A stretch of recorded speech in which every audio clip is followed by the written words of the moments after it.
So it's an odd situation to be in. I think we now have that critical mass of knowledge. We know so much about so many categories of wounds. We know best practices that shorten the duration, shorten the time to healing, reduce complication rates. And yet we still have this scattershot training. We've got people that, like you said, maybe they were pathologists, and they sign up and, I want that job. And the employer says, oh, don't worry, it's easy.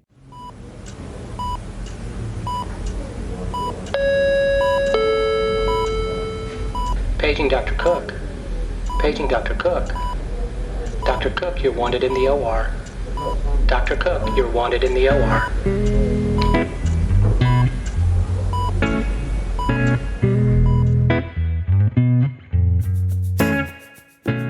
Welcome to the Prescription for Success podcast with your host, Dr. Randy Cook.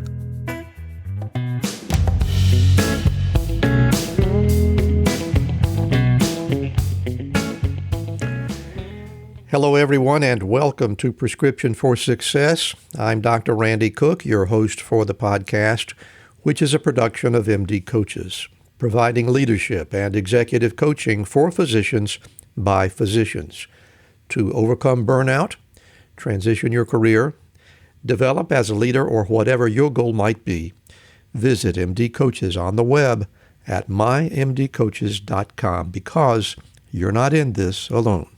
And don't forget, CME credit is available when you listen with us. Just look for CMify in the show notes to learn how. My guest today is the co-founder and chief medical officer of WoundCentrics, where he leads a team of more than 65 wound care, hyperbaric, surgical, and vascular medicine specialists, providing care in more than 100 healthcare facilities in 12 states. Dr. Marcus Gitterle joins us today to share his story of success.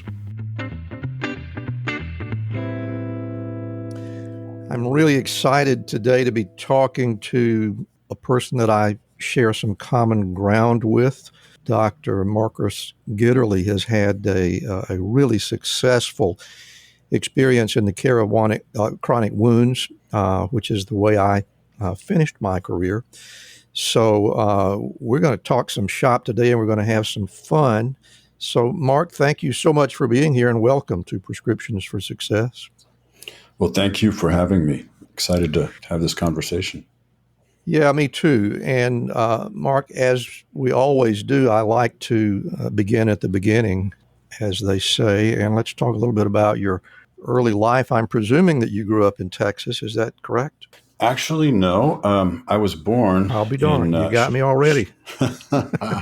Born in Chicago and spent a couple of years there before moving to Arizona. I vaguely remember the move, but then spent 6 years in Phoenix, at which time we moved back to Chicago. So then I'm roughly 8 years old, like third grade, and stayed in the Chicago area until I turned 18.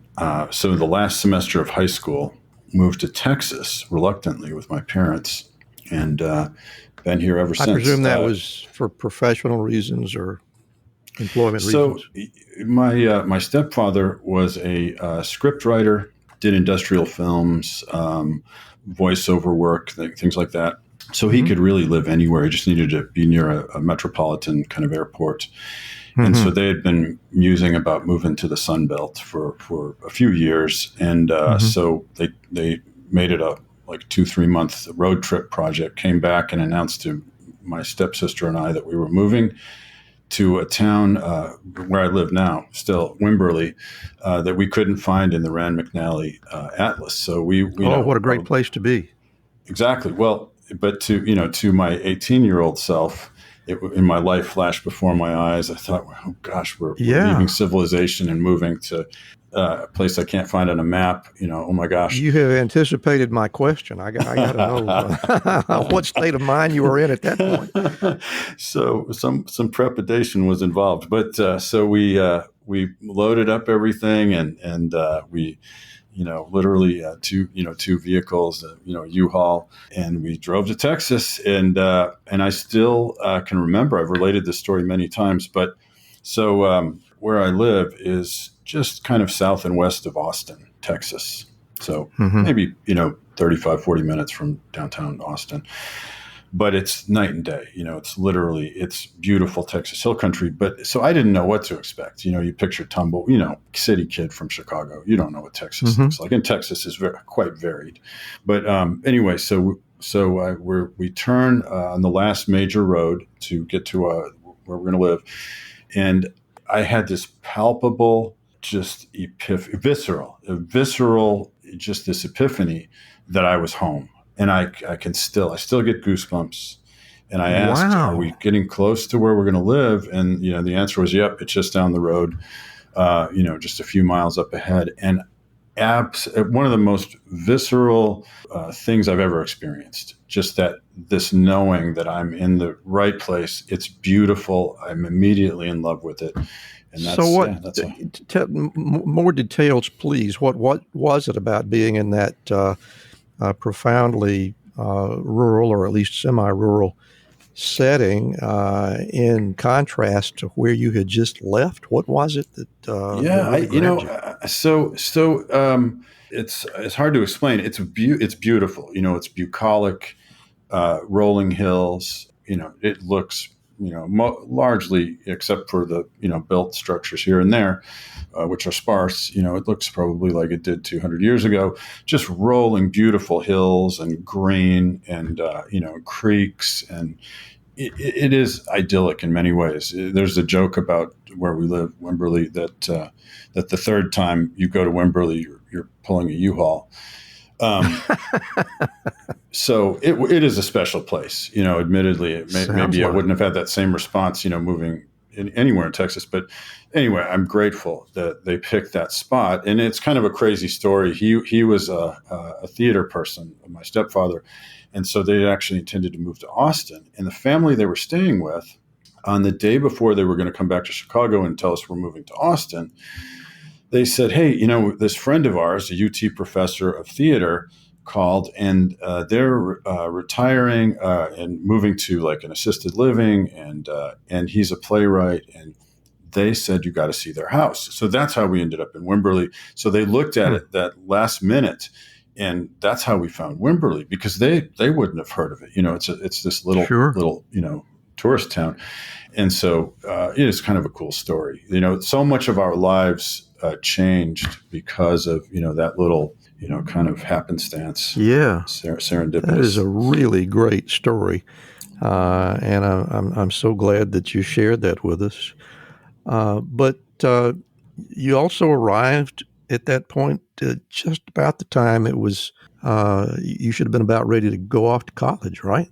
Correct. So, and I was fortunate to be able to move in the middle of that senior year in high school, but I was attending a special school in Skokie, north of Chicago, and it was called the Alternative Learning Center, and it was kind of an alternative school, and you could design classes and things. And so I was all I had to do was a senior project. That's all I had remaining to do. And it was a thesis on Imagist poetry. Wow. Yeah. And I thought I was going to be an English major in college.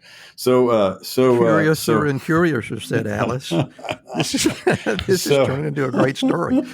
So I wrote my, senior thesis in this idyllic setting. And it was really an adventure, getting to know, Texans and Texas, and so I didn't have to go to a regular school, so I had a lot of time to kind of roam and hike in the hills and in the creeks and things. So it really was like it was an epiphany in many, many ways. And then so I decided not to go straight to college. I actually was in high school because of going to this alternative school. One of the things they wanted you to do was internships in various kinds of experiences with businesses. So as a sophomore, I had called a recording studio out of the blue, and I wanted to know how recording studios worked. And so I had many other experiences, some of which I've just forgotten about, but this one was very significant. And I said, I'll sweep the floors if you can, if I can hang out and see how music is recorded and commercials and stuff. And so I ended up staying there. They hired me. And so I was actually making pretty decent money, and I produced commercials at night, and they'd air the next day, on the radio. And so I had that in my sort of resume. And so when we got to Texas, I put out the feelers, and I got hired by a recording company in Austin.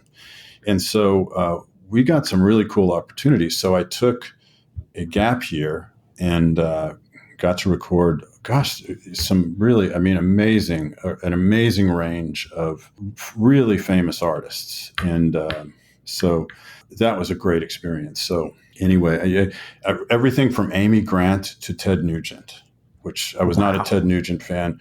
But yeah, in the same summer, I ended up recording both Amy Grant and Ted Nugent. So all of that going on in your life, and you decided eventually to go to medical school. Yes.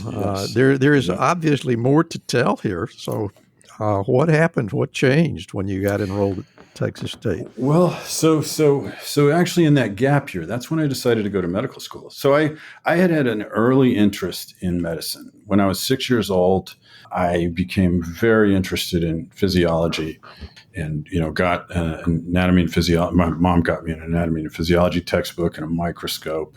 And so for my early childhood years, like first grade, to beginning of high school, I was just consumed with interest in science. I lived in the library, absorbed everything I could. I'd check out the maximum number of books. And it was kind of, cross-disciplinary. It could be astronomy, it could be biology. Anyway, but so I had, up to that point, the idea of becoming a physician. There were no physicians in my family, but it was something that kind of fascinated me. And then things shifted to the humanities. So I really didn't have that pull toward being a physician. It wasn't in my mind, as a senior in high school, that might have been the last thing that I could see doing. Not because it sounded distasteful to me. It wasn't on my radar. But I had a chance to spend 3 weeks working closely with an internist on a film project. So I was the sound man for a documentary on drought. And as part of the crew, this internist was along. This is actually in North Africa. So we were documenting desertification in the sub-Sahara. And so we were in Kenya, we were in Upper Volta, Ivory Coast. And so, how those projects go, or you may know, there's a lot of waiting between, shooting scenes. And there's, just a lot of waiting for government permits and this and that. Yeah. So I had a lot of time to pick the brain of this internist from Minnesota. I don't even remember his name now, but something struck me. And I thought, what a fascinating life. And, I'd ask him, what do you do? What's your day like? How does this patient care work? How do you go to medical school? At that point, because it wasn't on my radar screen, I really didn't even understand the process. So I came home from that and announced to my parents that I was going to medical school. It was like one day to the next. I'm going to medical school. And it was like a runaway freight train. From that point, nothing, I'll be darned, stopped. It was that moment, and somebody was handing me a diploma, on the stage, at UT Medical School. I could tell when I made that announcement that you could hear the eye rolling, like, okay, yeah, whatever. So, but, notwithstanding, they realized I was serious before long. And, Texas State was around the corner and I could live at home. So I saved a lot of money that way. And, and I enrolled, in the next beginning semester and followed the letter of the law in there. If you're pre-med, here's what you take. The rest is history. Hi, I'm Rhonda Crow, founder and CEO for MD Coaches. Here on RX for Success, we interview a lot of great medical professionals on how they grew their careers, how they overcame challenges, and how they handle day-to-day work. I really hope you're getting a lot of great information. But if you're looking for an answer to a specific problem, management or administration challenge, or if you're feeling just a bit burnt out, like maybe you chose the wrong career, well, then there's a faster way to get the help you need. No, it's not counseling, it's coaching. RX for Success is produced by MD Coaches, a team of physicians who have been where you are. I know you're used to going it alone, but you don't have to. Get the support you need today. Visit us at mymdcoaches.com to schedule your complimentary consultation. Again, that's mymdcoaches.com, because you're not in this alone. We'll get back to our interview in just a moment, but right now I want to tell you a little bit about Physician Outlook. If you haven't discovered this remarkable magazine, please do so very soon. It was created by physicians, for physicians, to showcase the intersection between clinical and non-clinical interests, whether it's writing, painting, cooking, politics, and dozens of other topics. Physician Outlook gives a physician perspective. It's available online and in print. It's really unique among physician lifestyle magazines. And like the Prescription for Success podcast, Physician Outlook amplifies the voice of any physician who has something to say. It also engages patients who still believe in physician-led, team-based care. And Prescription for Success listeners can get 3 months free when you enter our promo code RX for Success and select the monthly option at checkout. That's a really great deal on this stunning publication. And now let's get back to today's interview.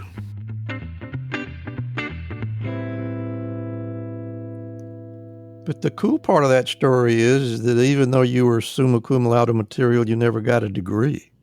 I never got a degree. I got to hear this. This is this crazy. I look back and I'm like, who is that guy? I want to meet that guy.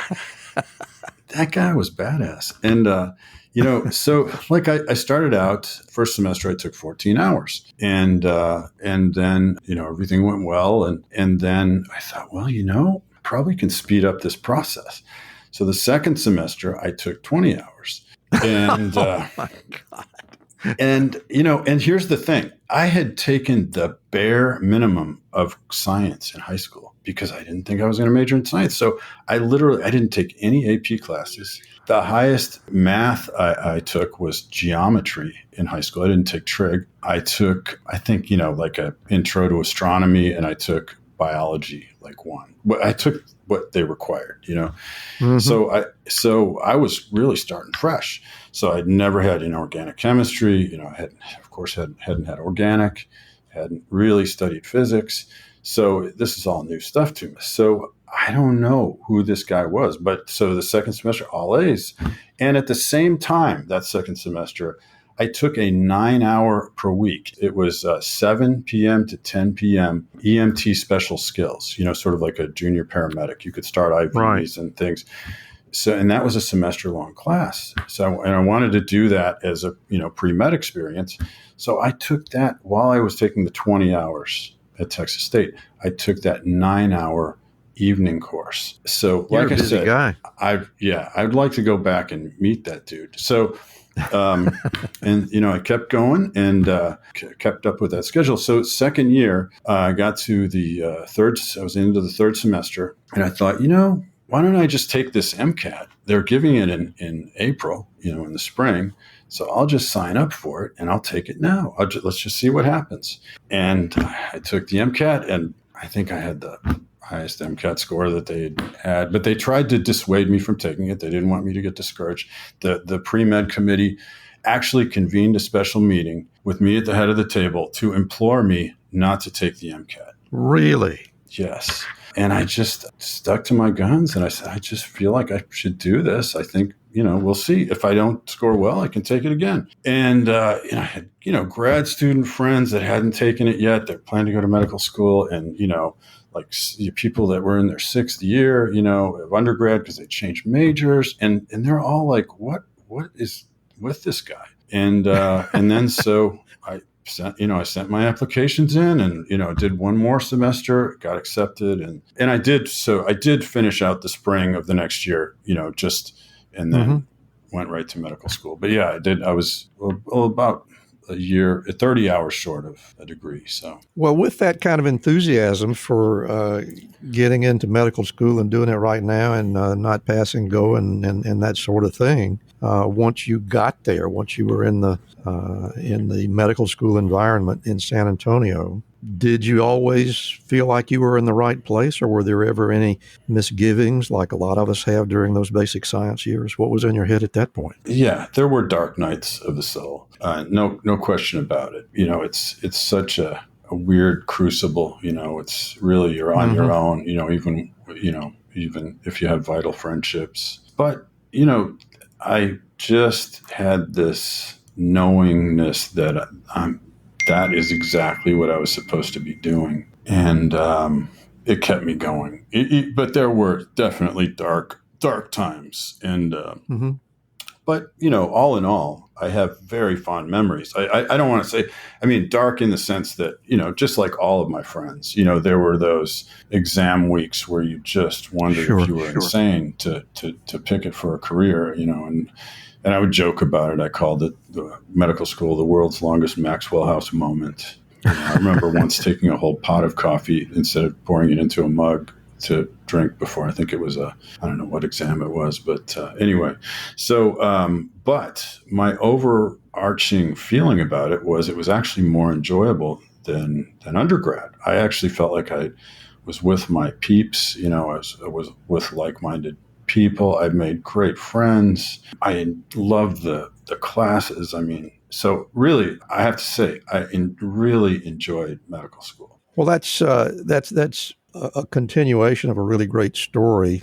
I hear from a lot of guests who talk to me about struggles that they had in medical school for one reason or another, but sounds like you experienced some of those as well, and you dealt with it very well.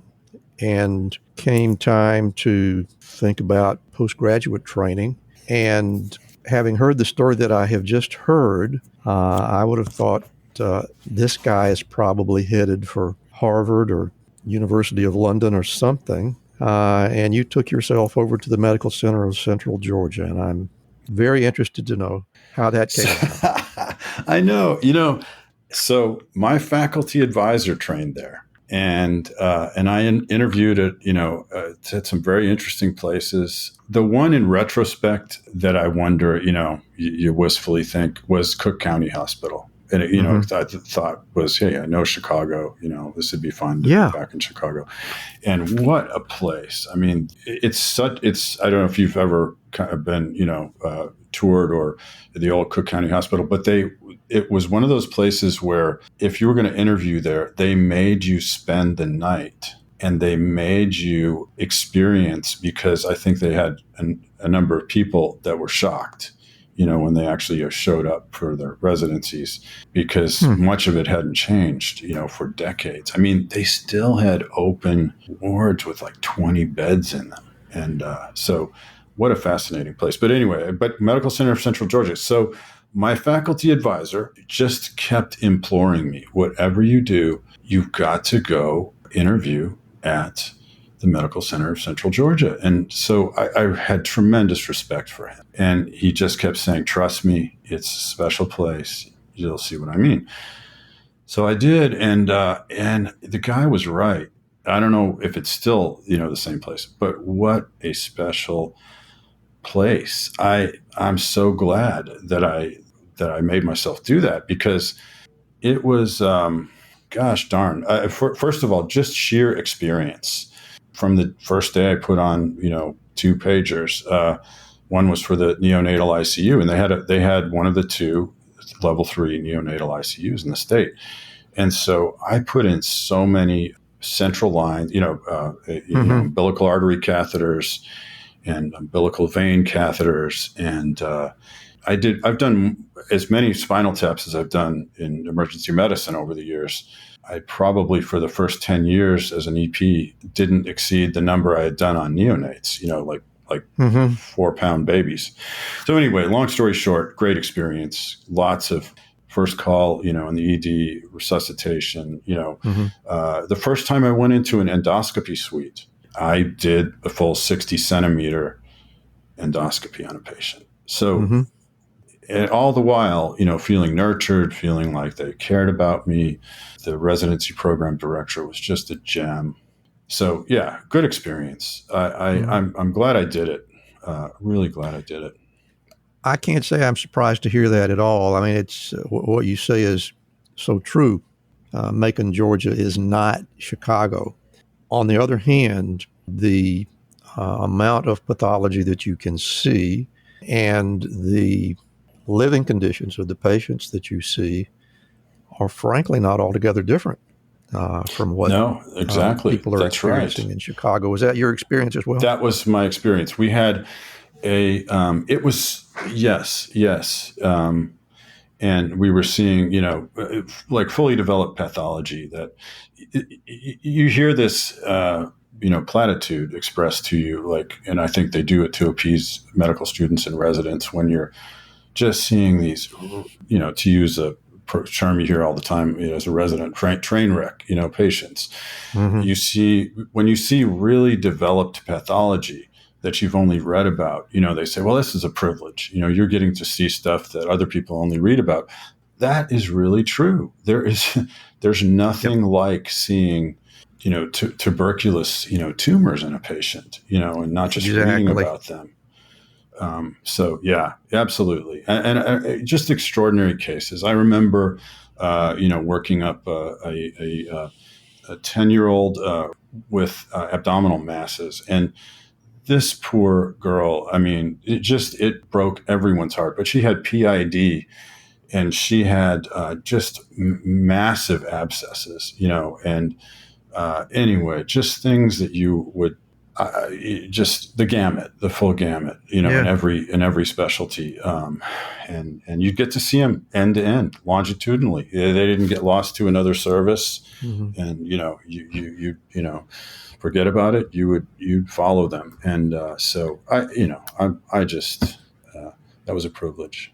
Yeah, and not to make the interview about me, but I did my surgical training at Medical College of Georgia in Augusta, and it was a similar. I mean, even though it was a major medical university, it was in the midst of an enormous rural wasteland of medical care, and the pathology that you see in those circumstances is profound, and it sounds as if it had the same profound effect on you that it did on me.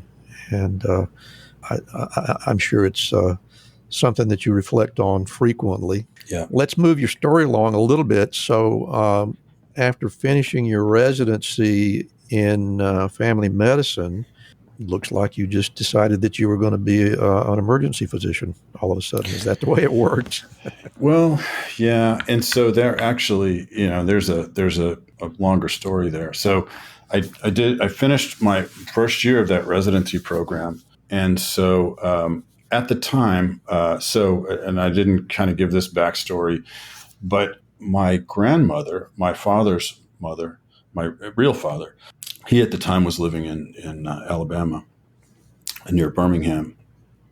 She had passed away when I was an infant of Huntington's disease. And so from the time I was about 15, I wasn't told about Huntington's until I was 15 or 16.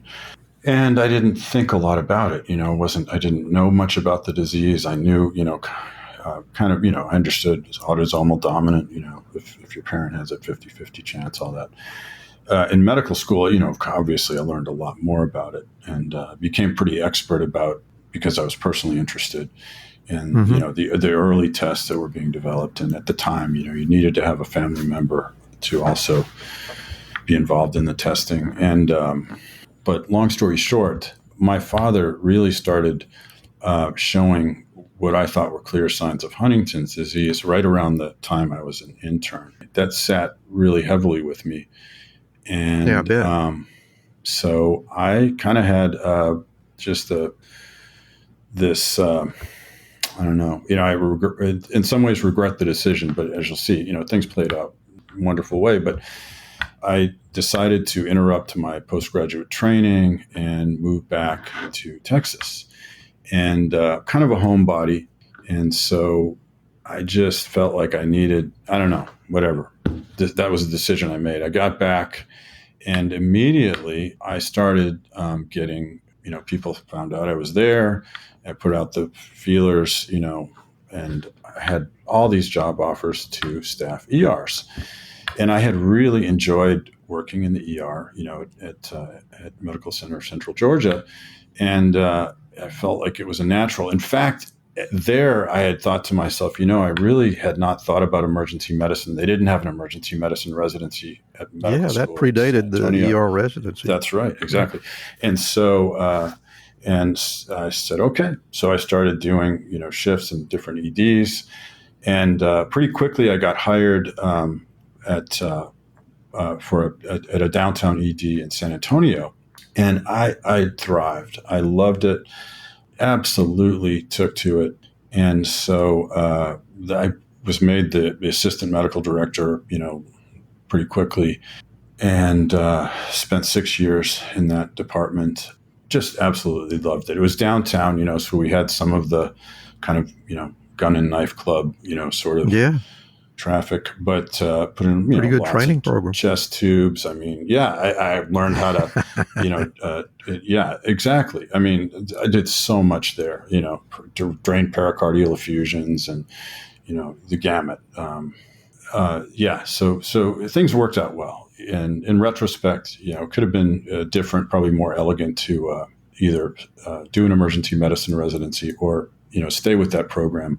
But circumstances were pretty kind to me in developing. Well, residency programs were established back in the day precisely for the purpose of offering people an opportunity to get some more experience, particularly in specialized areas, so that they could be competent practitioners. And even though they didn't call it an emergency medicine residency for you, it sounds to me like that's exactly what you got.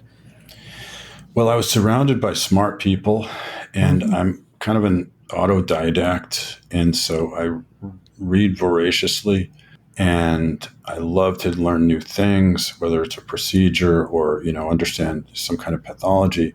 So I just, maybe that's why it just flourished. And so, yeah, I agree with you. And to be in a place where you have rich experiences and you have people to sort of, as sounding boards to, say, hey, could I have done this differently? Or is there another technique? Well, that was actually going to be exactly my next question is, did you find that the other people who are around you, the surgeons, the pediatricians, the OBGs, those kind of people, were they really forthcoming with their help? They were, absolutely. Again, I'm thankful that I started my career there, because whether, to cardiology, neurosurgery, pediatrics, the ICU docs, so many of them, the radiologists, they were generous with, their teaching. And so, yeah, great experience. Wow. What an education. Yeah, and from there, so I lived for a little while in the downtown San Antonio area, and I really missed being able to, at least on the weekends, get out in the country. So a house came up for rent in Wimberley, and so I could go on the weekends. And what I found myself doing is, even if it was a Monday or Tuesday, I'd finish a shift and I'd drive back to Wimberley. So, I had a pretty long commute. That's San Antonio to, the Austin area is good hour and a half. So there was an ER in between. I moonlighted there as New Braunfels, Texas, and another cool town. It's about halfway between Austin and San Antonio, a very well-developed kind of metropolitan area, very charming German town. And so I started doing some shifts there. And what I noticed about it was it's an old German town, and it had kind of that character to the medicine. It was kind of just so. They were very particular about who was on the medical staff and how they practiced medicine.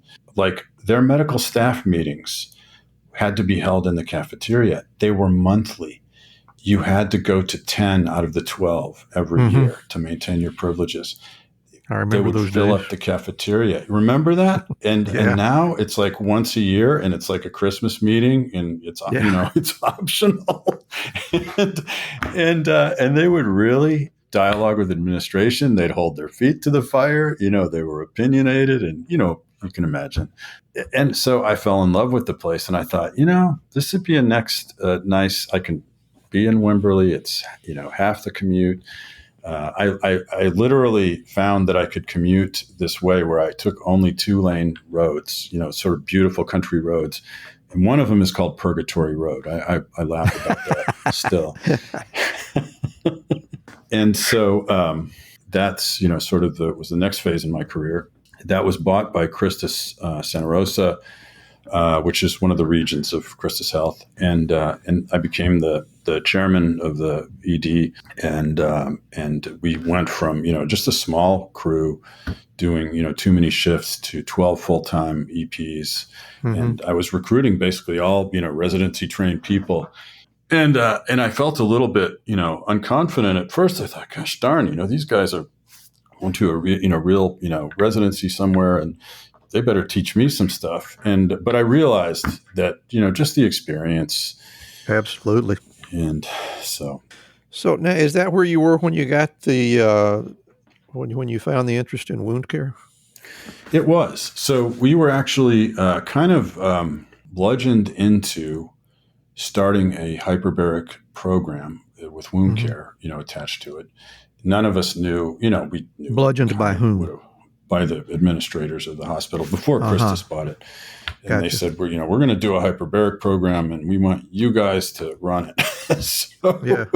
And we own the contract for the ED. And so, it was like they were holding that out as, hey, we'll get somebody else if you don't do this. So we all went off and got training in HBO, came back, started up this program. And most, the other 3 docs, the 4 of us that did this, kind of just wanted to read a book while the dives were going on. But I got fascinated. I really started to enjoy it. And so I kept collaborating. They all dropped out of the program. And then later, Christus wanted to do, eventually that closed. And then Christus bought the hospital, and they wanted to do a full-time wound care and a HBO program. So they tapped me on the shoulder and said, hey, remember you used to do the, HBO and wound care, and we'd like to do that again. So 2010, they started up a full-time program. They gave me, basically the choice. We want this to be full-time. I'm going to ask you to pardon the interruption. I want to make sure that the audience understands that HBO is hyperbaric oxygen. So yes, correct. Thank you. Carry on. Yes, and so it was a tough choice for me. It was I could continue to moonlight in the ED, which I did to maintain my skills, but they wanted a full-time medical director for wound care and hyperbarics. And so my joke about this is my wife said yes, first, and then I did later. But because, no nights, no weekends. And so that was the appeal, because I was still doing a fair number of And you do reach an age where that becomes important, don't you? You really do. Emergency medicine is not kind to those of us who get past about 50. So so it was a great choice. And where the epiphany happened, where I realized that it was the best choice I could have made was, besides just enjoying it, was that about 2 months into doing that full time, I had at the time a 7-year-old and a 2-year-old. And I got home one day, and in emergency medicine, they never knew when I'd be home. I could be home, late at night, early in the morning. I might be cranky. Mom would say, "Don't bother Dad; he's got to sleep." and so, but now, for 2 months, I've been coming home at about the same time. And so I opened the door, and it's like 5:45, and from across the house, these 2 little guys start sprinting at me and practically tackled me and said, "Daddy's home." And that it really hit me that I had been like a ghost for years. And now I was wow.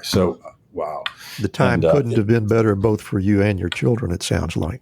Absolutely. It was great choice. Rather than just being a guy that punches the clock, You actually took this wound care hyperbaric medicine project to quite a more elevated level. So let's hear the story behind WoundCentrics. Well, so yeah, when you get into a new specialty, which I would say that one of my other epiphanies about this is what a privilege it has been to be able to make a lateral move in mid-career. That's a tough thing to do in medicine. It doesn't happen very often. Doesn't happen very often. And so it was a privilege, but at first you lack perspective. You just don't know, the lay of the land. You don't know even the most mundane things. You kind of know you're going to see a lot of diabetic, foot ulcers, pretty quickly. But the politics of it, the nuances, what has shaped the specialty, right? And so it was like peeling an onion. So within a couple of years, I realized how much opportunity there was to, just kind of rationalize and optimize the, delivery of wound care. So I became a regional for Christus. So they had 4 clinics at the time. Mm-hmm. And I noticed how different, care was in different clinics. They've all got their own personality. Every clinic and every specialty is different, but just the way things got worked up and managed and, the options offered and so forth. And the other thing I noticed was the disparities in vascular testing. That is a whole, we could talk for hours just on that. But so I started getting fascinated by this question of how can you have a group with multiple providers, in multiple places, and assure that patients get a good experience and get the right options and get the right care. And for whatever reason, that just deepened. And the other thing I noticed was it was a very siloed specialty. And so people that were strictly outpatient kind of didn't know what happened, when a patient went in the hospital, except that, what wound care providers often noticed was if that patient went in the hospital, you stop seeing them, and next thing you know, next time you see them, they've got a below the knee amputation. Exactly, and they never think about talking to you before they do that. Yep, exactly. And so I would, one of the first principles that I started to sort of inculcate into, my folks was, you have to keep those patients in a tight orbit. Don't let them get in too far an orbit from you, because they'll get, things like amputations will happen. So we, started developing methods to, just make sure that the patients came back every week, or that they knew that if they were going to go to an ER, they needed to let us know so that we could be involved in coordinating care. But what the real epiphany was we needed to be in every domain. We didn't just need to be in the outpatient clinics. We needed a team that covered the whole territory. So by about 2015, I think we had 17 providers in the San Antonio area. We had folks in most of the LTACs, the long-term acute care hospitals, in the skilled nursing facilities, in the inpatient rehab facilities, in 4 STACs, or general hospitals, and the outpatient clinics. And what that did was it really helped us to, by being in those domains, we could continue to follow patients as inpatients. And that epiphany led to the realization that we needed a bigger vision. And so that's where the idea for WoundCentrics germinated, and to grow beyond the region. And so in 2012, we formed WoundCentrics, myself and a partner who has just been a gracious partner, Rodney Franklin. And he had the vision to do that original contract with Christus, but he thought we could have a bigger vision, and we did. So we're in 12 states, maybe 300 employees now altogether, most of whom are non-clinical. But and then training programs, we have woundcareuniversity.com. We do Undersea and Hyperbaric Medical Society approved hyperbaric training every month. We do what we call Wound Care University, which is kind of a training program to help people sit for the American Board of Wound Management exams, the CWS and CWSP. the WCC exams, the wound care certified. So we're training, nurses, physicians, advanced practice providers of various kinds. And it's now grown to vascular. We have ambulatory surgery centers doing vascular procedures, office-based vascular labs. So it's really come a long way. What are your thoughts, if any, on if we will live to see chronic wound care or woundologist or whatever you care to call it as a specialty recognized by the ABWM? Is that going to happen? I think it's inevitable, and I think mainly for the reason that unless we consolidate the knowledge base and have expectations, for assimilation of that knowledge, we're not going to contain costs, and we're probably not going to. Mm-hmm. I think people are doing a really good job, for the most part, even though it's the training is all over it's on the job training, and you've seen it, I've seen it. Everyone I've hired has had to do some degree of, sort of OJT, which is true in every specialty. We're always learning that half of what we knew, or what we learned, in training was wrong anyway. But it's in a specialty like wound care where things are time sensitive and you've got very complex problems like diabetic foot ulcer, which are, widely oversimplified, even though we really know, what makes those wounds special. And so, I think unless we kind of come up with a model so that we can present, that corpus of, evidence-based practices and test people against it, we're going to have a terrible amputation problem. You bet. Like we do.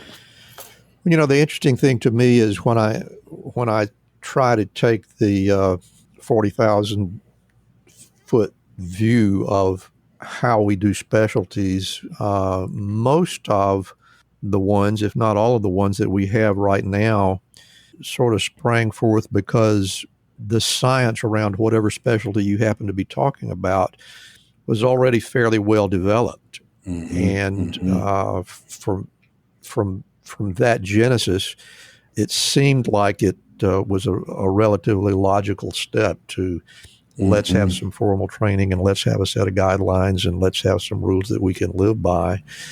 Whereas, and I'm happy if you're going to disagree with what I am about to say, but my experience in wound care was that this technology came along, namely hyperbaric medicine or hyperbaric oxygen, which was found to be very effective at managing chronic wounds, among other things, and a substantial cluster of entrepreneurs suddenly figured out that there was some revenue to be gained from that, and they began to open these wound care centers, hyperbaric oxygen centers, with people who were willing to come from any place.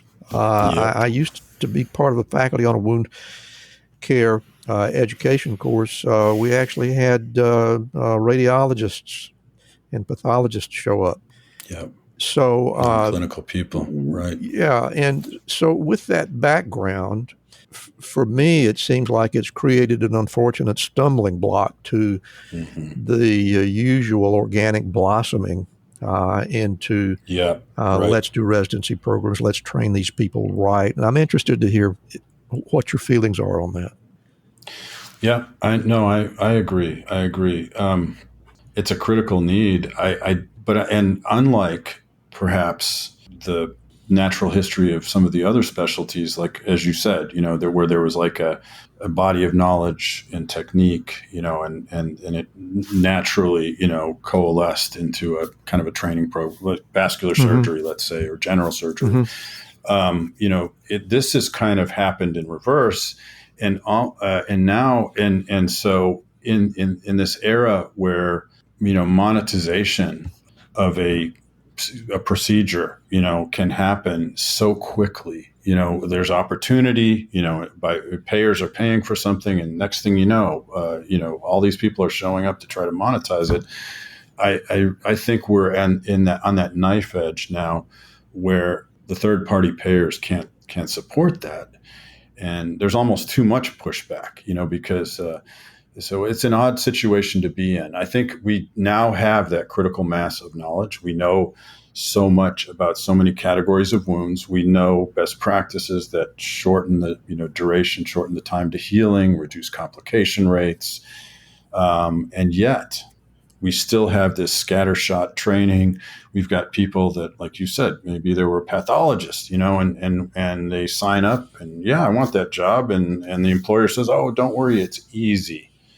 Anybody can do this. And, oh my goodness. And it's not easy. And so when we hire, I try to make it a point to ferret out, the people that think this is going to be easy and tell them it's not easy. Diabetic foot ulcer patients are some of the most challenging patients you will ever see in your career, but you can heal them and you can keep them from getting amputations, but it's going to take everything you've got, all your communication skills, your clinical diagnosis skills, your procedural skills, and just the skill of not giving up. Yeah. But I just kind of keep feeling like CMS, for instance, will start saying, yeah, I don't know, maybe maybe they'll start weighing in and say, and help influence the approval of a fellowship by the American, the American Board of Medical Specialties. Yeah. But I don't know. We can only hope. We can only hope. And it's so factionalized. That's another interesting thing about it. There are people, this group says we should, call it this, and somebody else wants to call it that. So I don't know. Do you think there's any hope? Hope, yes.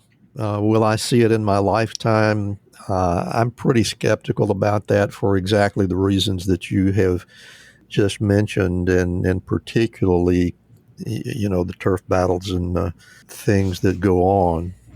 But the good news is that because people like you are doing it well and emphasizing the fact that there is good science behind this, I think it certainly has a chance. It's just a matter of when the stars and the economic forces start to line up in the right way. Yeah. Yep. Well, I can't tell you how much I have enjoyed this this conversation, Mark. It's been, I forget how long, but between 4 and 5 years, I guess, since I retired. And it looks to me like, because of you and people like you, a lot of good things are actually happening in the world of chronic wound care. And I certainly hope so, because you and I know that it's just a gigantic problem. And we've got a lot of people out there that deserve better care than they have gotten up to this point. And thanks to people like you, that is the case. There is no question that if you had the time, I could carry this conversation on literally for hours, because it's an area that I have obviously a lot of personal interest. But this show is about you. So what we're going to do at this point is I'm going to close my mic and get out of your way. An audience, Dr. Mark Gitterle is going to share his personal prescriptions for success. All right. Well, thank you. So first and foremost, I would say that I try to lead a relentlessly examined life. And so I'm often asking myself, why am I doing things this way? Why is my practice the way it is? My marriage, my business, why do I have the current set of frustrations that I have? Can it be different? I try to eschew assumptions that the most common pathway is the best one. So, hence my decision to take the MCAT as a sophomore. And I try to see myself as an element in an ecosystem, at work, at home, at large. What am I giving out? What am I receiving? And I know it can't all be good or optimal. So I try to be open to the idea that my patterns and tendencies don't always meet my needs or others' needs, and just ferret out the opportunities to create change. one of my observations is that as physicians, we can be incredibly obtuse and even arrogant in our attitudes toward those we work with, and those we ostensibly work for, including our patients, without realizing it. So for those of us who have been in medical leadership, we see this writ large. As a hospital chief of staff, I just could not believe, the degree to which, as physicians, we can fail to sometimes see our foibles. We would, as chief of staff, I dealt with colleagues with anger management problems, documentation problems, productivity problems, knowledge gaps, life balance issues, substance abuse challenges. And I would go home and I'd look in the mirror and, often, I'd see some of the same things. It's a chronic malaise in medicine. And of course, career burnout, for partly these reasons is epidemic. So the challenge, I think, is to bravely see our maladaptive behavior patterns and do not assume, that we're immune to them. We all have them, and own them, and then relentlessly chart pathways to replacing them with better ones. Just continuously be looking for these opportunities. I think we're all in some kind of rut at any given time. And so the first trick is to notice the rut and then look for an exit and really chart a new course and stay with it. So one of the ways I've tried to do that is I'm a big believer in journaling. It has helped me to be objective. When I see my words on a page, it's one thing, to have an opinion about something or an intuition about something. But something happens, when you see your words written on a page, things become clear, epiphanies happen. I think it stimulates our frontal lobes to go to work on finding solutions. And you start to notice solutions. And besides journaling about the present and the past, I found immense value in writing out goals and visioning for the future. And I've written numerous pages, and I don't necessarily do this on a regular basis, but I do it on a periodic basis. And especially when I sense, that things are kind of in a rut. And I really try to have, sort of clarify what an idealized future would be like. And then once that clarity starts coming, then sort of the frontal lobes kick in and things start to, I start to notice things in terms of where I should move to meet those goals. So I cannot overstate that. Journaling and visioning, I think, are just absolutely key. Coaching, I also think, has helped me to jettison limitations. And I was skeptical at first about the idea of having a personal coach. But just for example, in terms of a mundane goal, if you will, it's helped me to double my income in 1 year, but meet other goals that I never would have believed possible. So I really recommend finding a good coach and give your best effort. If professional athletes do it, why shouldn't physicians do it?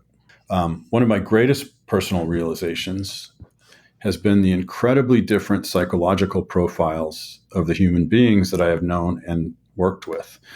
And when I began to study Myers-Briggs' personality profile system, I was really dumbstruck at how obtuse I had been for most of my life, in that I was projecting my own motivations and tendencies on others. And of course, I knew, quote unquote, that there were personality differences, but I didn't realize how fundamental they were or how impactful it could be to understand my own personality type and others better. So studying this has given me incredible gains in my marriage, my business, my career, patient care, life satisfaction. Life balance for physicians gets a lot of press, a lot of platitudes are spoken and written about it. For me, it's a primary principle to be home in time for dinner 95% of the time, and home on weekends with very few exceptions. For a conference or for an important evening meeting, I'll make an exception, but 95% of the time I'm at home by 6 o'clock and I'm home on weekends. Now, I know that's impossible in some specialties to do predictably, but if that is a life balance goal for you, and it's worth pondering, it's worth journaling, it's worth brainstorming about how that might happen, at least in some predictable way. I just feel like we give lip service to life balance. And again, a lot of platitudes are spoken about it, but making life balance happen has featured very heavily in my own journaling and visioning as my career evolved. And in addition to that, just those time parameters in terms of life balance, I've tried to meditate every day for about 30 minutes in the morning for the past 20 years. I think that has been immensely, just the benefits of that. And of course, they're written about. You can find literature on this. It has really made a difference for me. Nutrition and fitness are extremely high priorities for me. I feel like I can't give health advice if I'm not physically fit and vibrant. So I can outperform my 25-year-old self in many ways. I can deadlift more. I can bench press more. I think I can do wind sprints better. And I owe this to myself, my loved ones, and really I owe this to my patients and my colleagues. I feel like when you show up in great shape, you inspire everyone you make contact with to do better, especially your patients. Finally, regardless of how burned out you feel, I would assert that there is a way you can evolve your career in any specialty while improving your life balance. But the specific pathways involved may not be immediately apparent. So I recommend visioning a life for yourself and your family that embodies the balance you seek. Visualize what your days look like.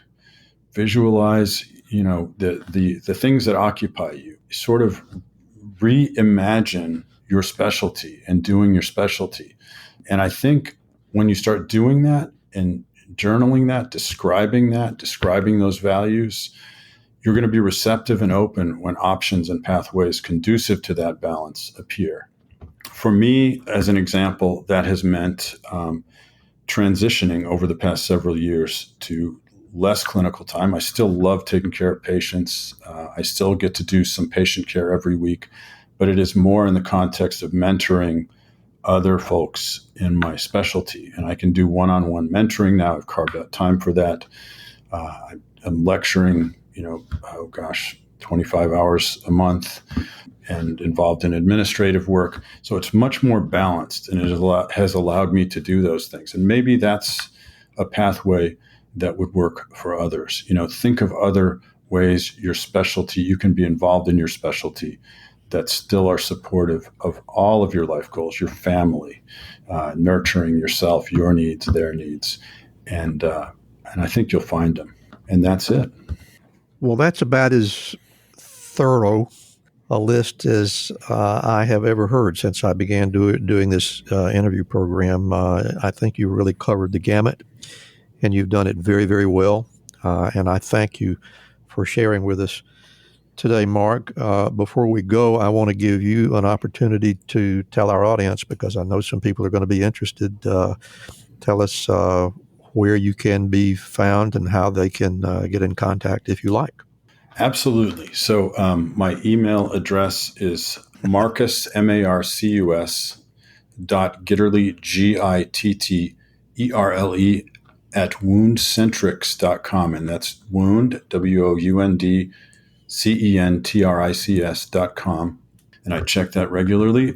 And and I love to collaborate. And if you're interested in wound care, we have many openings on a regular basis, and of course, our training opportunities, Wound Care University, Hyperbaric medicine training. And if you just want to collaborate, I'm a PI on a couple of research projects at any given time, it seems like, and always interested in new things. So I welcome the contact. And you guys have really sort of upped the game in off-site learning. It's not like if people are interested in learning more about hyperbaric medicine and wound care, they don't necessarily have to travel. They can actually attend your courses online. Is that correct? That is correct. And we even have asynchronous courses now. We have a 20-hour wound care exam prep course that can also just be taken as an introduction to wound care. And you can do that on your own time anywhere. Of course, the Hyperbaric course is a live course, but it is remote. And so, gosh darn, I've had attendees, multiple ones from Canada, all over the U.S., Europe, Eastern Europe, Western Europe, Asia, South America. Just, it's incredible, the reach of that course. Well, it's a great opportunity, and I appreciate you. I appreciate you sharing that with us.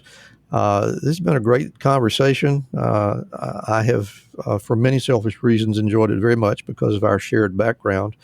But once again, Mark Gitterle, thank you so much for being here. It's been a pleasure. It has been a pleasure as well. Thank you. Thank you so much for listening today.